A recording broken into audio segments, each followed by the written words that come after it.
pagi ini kami diingatkan untuk memasuki Tuhan, memahami dan menghidupi akan penderitaan anak-Mu untuk keselamatan dan kelepasan bagi kami. Melalui roh yang daripada Tuhan itu boleh memampukan kami untuk mengerti akan kebenaran firman-Mu pagi ini. Di dalam nama anak-Mu Yesus Kristus kami berdoa dan mengucap syukur. Amin. Shalom Bapak Ibu semua. Selamat hari Minggu bagi saudara-saudara kami, Bapak Ibu yang masih mengikuti ibadah dari kediaman kita masing-masing. Renungan pada hari ini di Minggu Palma, saya akan bacakan dari Mazmur 118, Mazmur 118 ayat 19 sampai ayat 29. Seperti ini. Bukakanlah aku pintu gerbang kebenaran, aku hendak masuk ke dalamnya, hendak mengucap syukur kepada Tuhan. Inilah pintu gerbang Tuhan, orang-orang benar akan masuk ke dalamnya. Aku bersyukur kepadamu sebab Engkau telah menjawab aku dan telah menjadi keselamatanku. Batu yang dibuang oleh tukang-tukang bangunan telah menjadi batu penjuru. Hal itu terjadi dari pihak Tuhan, suatu perbuatan ajaib di mata kita. Inilah hari yang dijadikan Tuhan, marilah kita bersorak-sorak dan bersuka cita karenanya. Ya Tuhan, berilah kiranya keselamatan. Ya Tuhan, berilah kiranya kemujuran. Diberkatilah dia yang datang dalam nama Tuhan. Kami memberkati kamu dari dalam rumah Tuhan. Tuhanlah Allah, dia menerangi kita. Ikatkanlah korban hari raya itu dengan tali pada tanduk-tanduk mezbah. Allahku, aku hendak bersyukur kepadamu. Allahku, aku hendak meninggikan Engkau. Bersyukurlah kepada Tuhan sebab Ia baik, bahwasanya untuk selama-lamanya kasih setianya. Demikian firman Tuhan. Saudara-saudara yang dikasihi oleh Tuhan Yesus,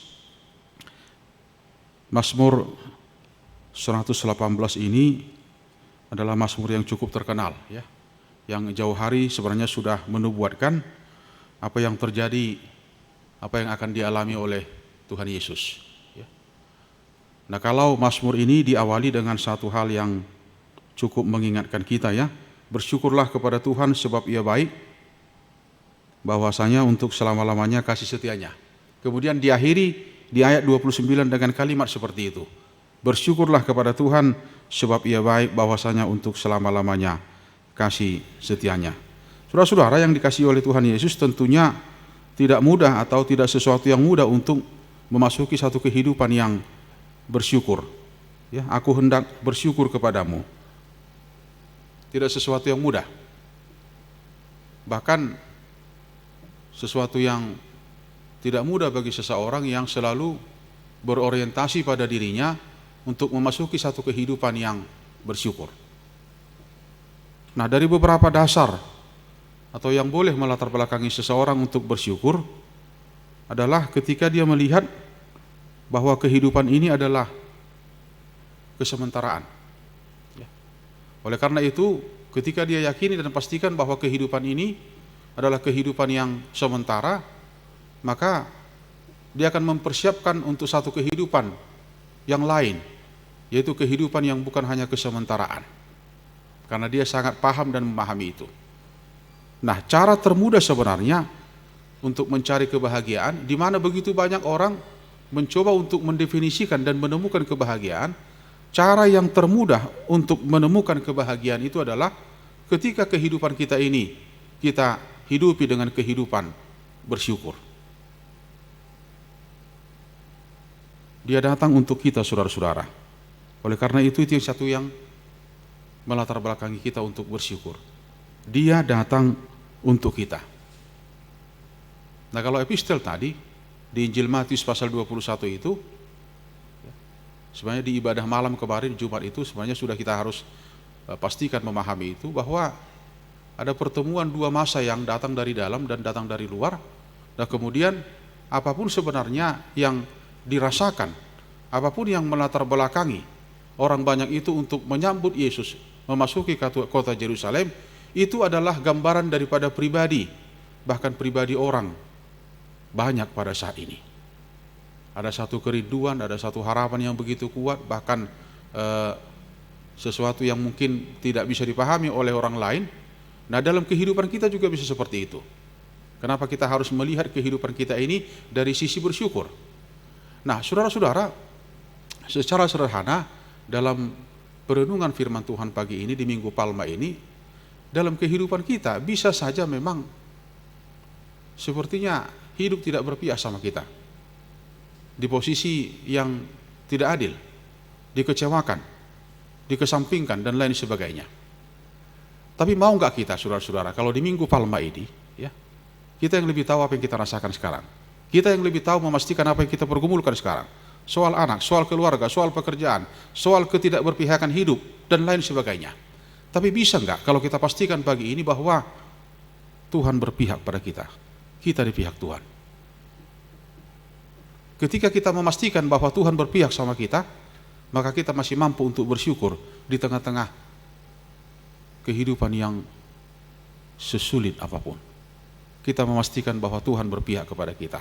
Oleh karena itu, ketika dalam kehidupan yang saya katakan tadi itu ada cobaan, sulit, kecewa dan lain sebagainya, ketika kita pastikan Tuhan berpihak kepada kehidupan kita, kita tidak menjadi pribadi yang aneh. Kita tidak akan menjadi pribadi yang mengeluh, kemudian bersungut-sungut, menggeser kesalahan kepada orang lain dan lain sebagainya. Bahkan kita akan tetap menjadi pribadi yang ikhlas karena kita pastikan di tengah-tengah situasi yang tanda kutip kita katakan tidak berpihak kepada kita, kita masih mampu menjadi pribadi yang bersyukur. Pribadi yang bersyukur adalah pribadi yang memiliki nilai. Bersyukur kita tidak menjadi seorang yang sesuai dengan apa yang telah diberikan kepada kita. Bersyukur buat kita lebih bernilai ketika kita memiliki nilai tersendiri dan menikmati nilai yang kita miliki itu. Ketika kita melihat bahwa orang-orang yang ada di sekitar kita adalah sahabat kita, itu bukan lawan, dan kita menikmati kebersamaan itu, walaupun kebersamaan itu mungkin sesekali dan terkadang mengecewakan kita. Cara terbaik untuk mengolah kebahagiaan adalah melihat kehidupan ini dengan bersyukur. Bahkan ada seorang penyair mengatakan, rasa syukur itu adalah surga tersendiri bagi kita.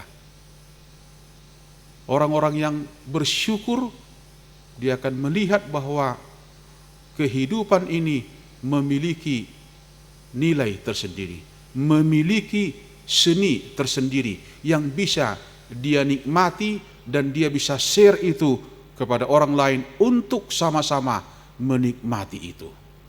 Bapak Ibu, juga bagi kita yang ibadah di kediaman kita masing-masing, sesuatu yang gratis bagi kita, kita katakan pengorbanan itu, pemberian itu, keselamatan itu. Tapi bagi Allah itu bukan sesuatu yang gratis. Jadi kalau kita hidupi sekarang pengorbanan Yesus itu, kita nikmati, kita syukuri, tentu kita akan tetap menjadi pribadi yang bersyukur. Mengerti, memahami, dan menghidupi pengorbanan Yesus yang begitu sempurna. Mengerti, memahami, dan menikmati pengorbanan Yesus itu untuk siapa? Untuk kita. Aisihi tahu nate. Siapa kita ini? Buasekon pasahaton na itu hita. Macam maulo mardongan tujol ma nasaiboto mauliate di tonga-tonga ningolu naon. Begitu sulit untuk berteman dengan seseorang yang tidak mampu bersyukur dalam kehidupan ini, tidak mampu berterima kasih dalam kehidupan kita ini. Saya bisa pastikan itu Bapak Ibu.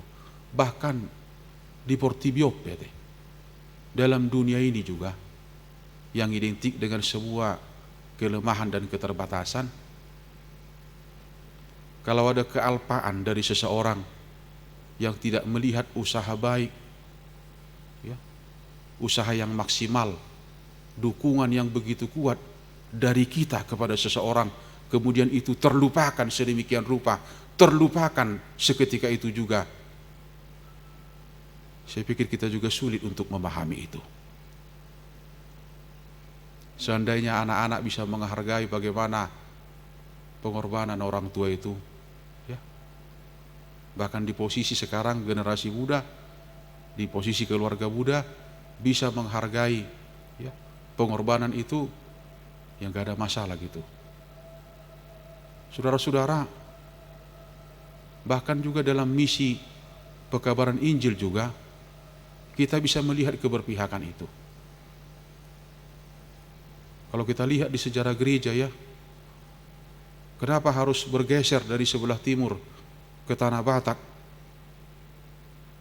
Akapardita Sibotar Mata, ya, sending dari Barman, kenapa harus bergeser ke Tanah Batak dari sebelah timur?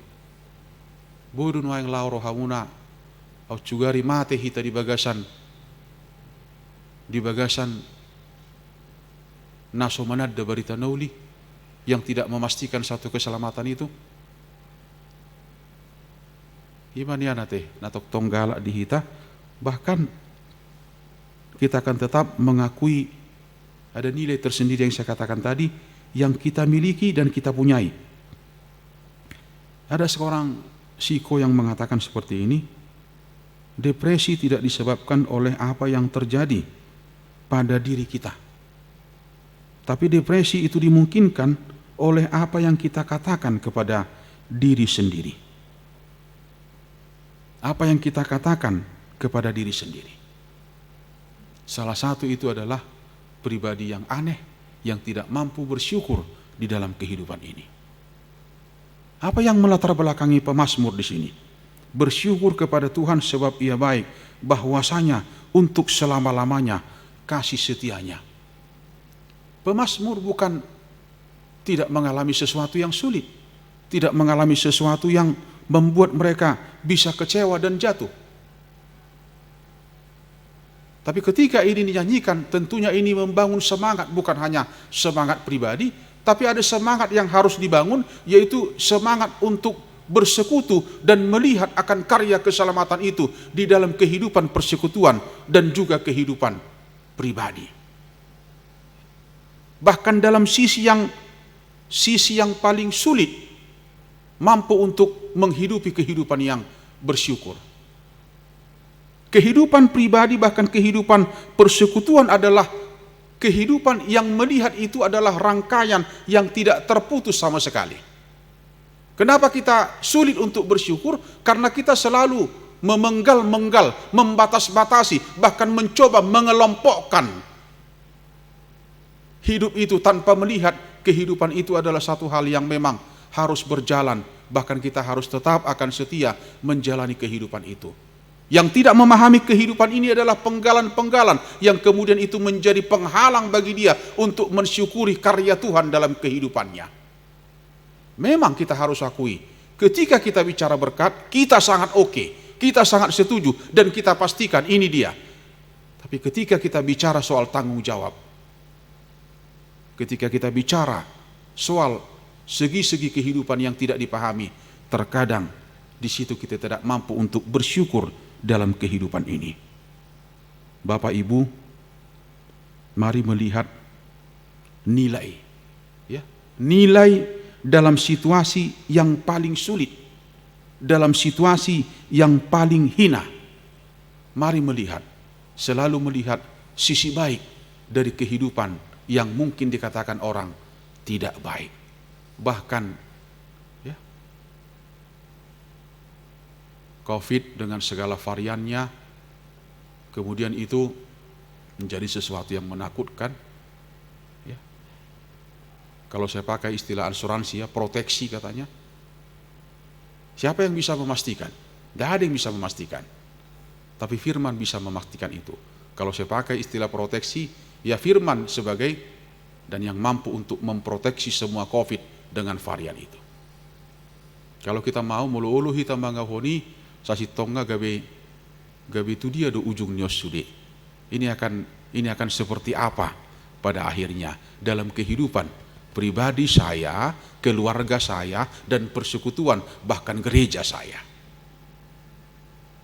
Dia akan melihat sisi baik itu, menikmati dan mensyukuri itu. Saudara-saudara, yang dikasihi oleh Tuhan Yesus. Memang gak sulit untuk melihat itu ya. Mari kita lihat di ayat ini. Batu yang dibuang oleh tukang-tukang bangunan, hal itu terjadi dari pihak Tuhan. Suatu perbuatan ajaib di mata kita. Gak mampu orang untuk melihat itu ketika Yesus harus disisihkan, tidak berpihak, bahkan ditolak.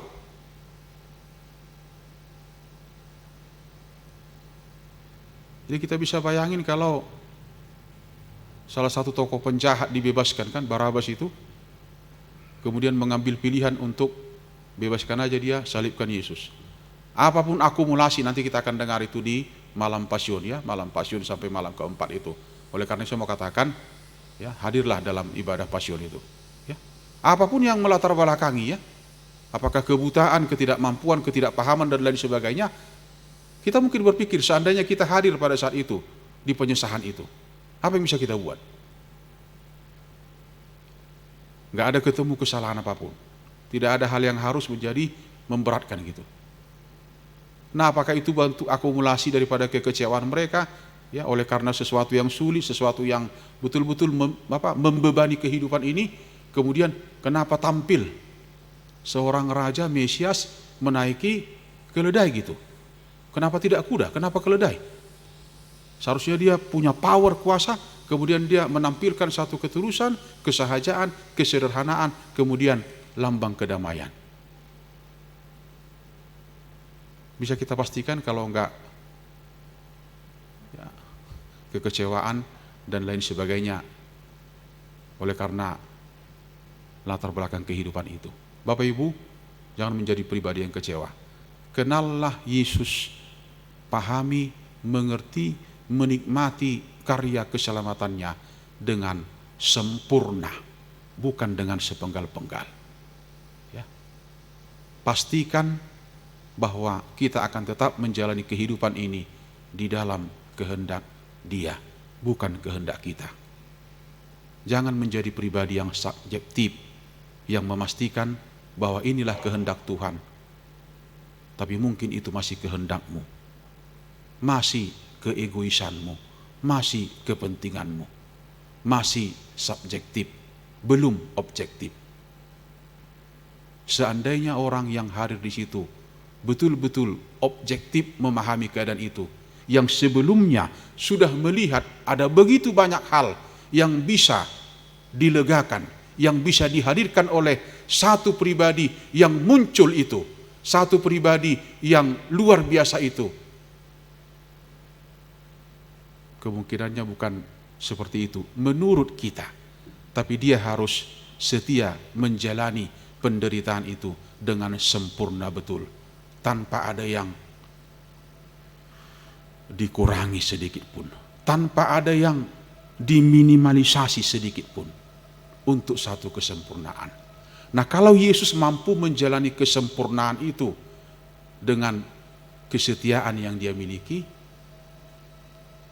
mari dong gitu, supaya kita belajar untuk menjadi pribadi yang setia di tengah-tengah naik turunnya kehidupan ini, di tengah-tengah situasi yang terkadang tidak pasti ini.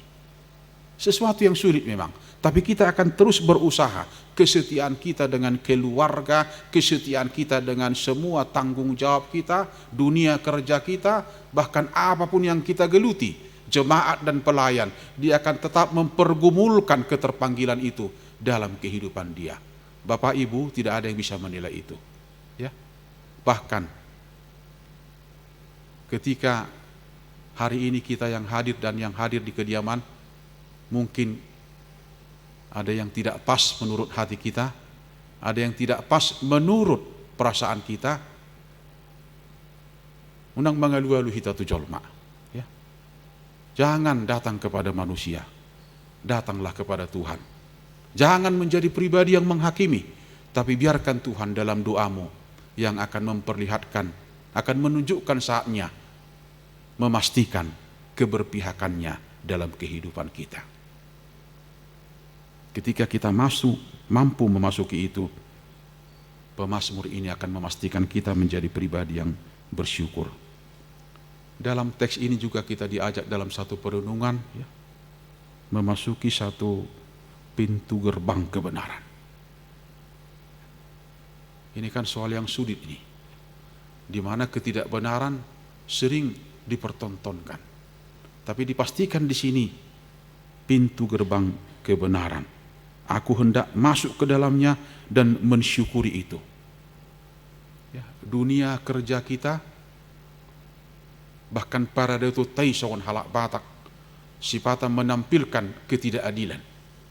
Hati. Ala dilehoko bahulian, ala sohileko dak pola lenok kudang wajib. Dunia kerja, bahkan dunia paradatoni, ala halak batak kita. Tapi dunia persekutuan, bahkan gereja, jangan pernah menampilkan ketidakbenaran itu. Jangan pernah menampilkan ketidakadilan itu. Mari kita pastikan bahwa dalam persekutuan apapun itu, kita akan menikmati dan menemukan kebenaran itu. Dan kita akan memasuki itu dan mensyukuri itu, dikatakan di renungan kita ini. Ayo seduya mangdot taminangate. Kita ibadah pagi ini. Ada pilihan-pilihan ibadah. Apa yang mau kita cari kalau kita ibadah? Kita kan mau cari ketenangan gitu. Kita mau menemukan diri kita yang sebenarnya. Kita mau dijawab pergumulan kita dengan ibadah itu, dengan firman Tuhan, dengan lagu, dengan doa kita itu. Tapi ketika kita tidak menemukan itu juga, ya kita mau menjadi pribadi yang seperti apa gitu. Oleh karena itu kan gereja itu bukan bangunannya, tapi kita. Tetaplah menjadi pribadi yang selalu menampilkan kebenaran dalam kehidupan kita ini. Karena kita meneladani Yesus dalam kehidupan kita ini. Jujur ya, meneladani kehidupan Yesus dengan sempurna. Jadi enggak usah mengeluh lah, enggak usah bersungut-sungut kalau hidup ini sepertinya tidak berpihak. Lihat pada salib Yesus itu, tertuju kepada Dia. Yang dibuang ternyata itu penentu. Kita enggak tahu kehidupan kita ini. Kalau ada yang sepelekan kita, kalau ada yang tidak atau sebelah mata memandang dan melihat kita, tapi bukan itu satu ketentuan yang bisa dipastikan. Dikatakan di sini, ternyata itu menjadi batu penjuru. Kalau belum bisa kita menjadi contoh yang hidup, figur saat ini, ke depan kita percaya kita bisa menjadi contoh yang hidup, figur, karena kita selalu meneladani Yesus yang menjadi contoh dan figur itu, baik dalam suka dan dalam duka itu. Jadi jangan menjadi pribadi yang yang cengeng, ya, yang tidak kuat, yang mengeluh dalam kehidupan kita ini. Keluarga juga seperti itu. Selalu melihat sisi positif di tengah-tengah kehidupan, walaupun itu sulit, aneh dan lain sebagainya. Tapi yang mamanginang, mari kita lihat ada yang lebih luar biasa yang bisa kita lihat ke depan. Walaupun saat ini kita belum mampu untuk melihat itu, tapi ke depan pelan-pelan, sedikit demi sedikit kita akan melihat karya itu dalam kehidupan kita. Oleh karena itu memang gereja harus memberikan kepastian dalam kehidupan rohani. Karena di gereja ada Injil, di gereja ada firman. Jadi jangan bergeser itu. Gereja itu siapa? Kita gitu. Pribadi yang memastikan, ya, menguatkan. Itulah pribadi dan keterpanggilan kita dalam kehidupan ini. Mampunya kita? Mampu, harus mampu. Kenapa? Karena kita punya kekuatan. Kita punya firman, kita punya Injil yang selalu meneladani. Bahkan kita akan tetap meneladani itu dalam kehidupan kita. Ya. Tuhan memberkati kita, tetaplah menjadi pribadi yang setia, yang bersyukur dan menikmati karya Tuhan dalam kehidupan kita. Amin. Kita berdoa. Bapa di surga, pagi ini kami bersyukur dalam penyertaan-Mu. Kami boleh melewati bersama untuk waktu yang Tuhan sudah berikan. Ada begitu banyak yang boleh kami lihat, kami rasakan, kami dengar, tapi biarlah itu boleh selalu menyemangati kehidupan kami. Kami boleh belajar dari semua yang sudah kami lewati itu, Dan itu boleh membuat kami bertumbuh, bahkan memahami akan hal-hal yang lebih lagi yang Engkau akan berikan dalam kehidupan kami ini. Biarlah kami boleh mengerti, memahami, dan menikmati karya keselamatan yang sudah Engkau berikan kepada kami. Sehingga kami menjadi pribadi yang rendah hati, bersyukur, bahkan meneladani Engkau dalam kehidupan kami. Karena kami tahu Tuhan, kami masih akan menjalani kehidupan ini bersama-sama dengan Engkau. Biarlah Engkau yang boleh menguatkan kami, memperlengkapi kami Tuhan, untuk boleh mengisi kehidupan yang singkat ini dengan kehidupan yang Tuhan inginkan. Berkati jemaat dan semua pelayan, berkati semua pekerjaan, bahkan juga tanggung jawab yang Kau berikan kepada kami. Kalaupun masih ada pekerjaan yang masih tertunda dan belum selesai pada minggu yang lalu, biarlah kami boleh selesaikan itu pada minggu yang Tuhan akan berikan kepada kami. Berikan kesehatan di tengah-tengah keluarga. Biarlah keluarga boleh bersuka cita, jauh dari percekcokan. Berikan kedamaian, walaupun masih dalam situasi sulit ini, sehingga kebutuhan-kebutuhan boleh tercukupi dengan pribadi yang bersyukur di tengah-tengah keluarga. Demikian juga Tuhan, kesehatan, bahkan juga pemulihan kepada jemaat yang masih dirawat, yang masih harus isolasi mandiri oleh karena COVID dengan variannya ini. Berkati Tuhan pelayan di tengah-tengah gereja HKIP secara keseluruhan, bahkan gereja-gereja yang ada di dunia ini, untuk boleh memasuki satu perenungan di minggu-minggu memasuki Pasyun dan Paskah ini Tuhan, supaya boleh menikmati karya Tuhan ini, sehingga gerejamu boleh bersyukur, bahkan gereja HKBP Bandung Reformanda ini, biarlah Tuhan boleh memberkati setiap pelayanan yang dilakukan oleh jemaat dan pelayan. Di dalam nama anak-Mu Yesus Kristus kami berdoa dan mengucap syukur. Amin.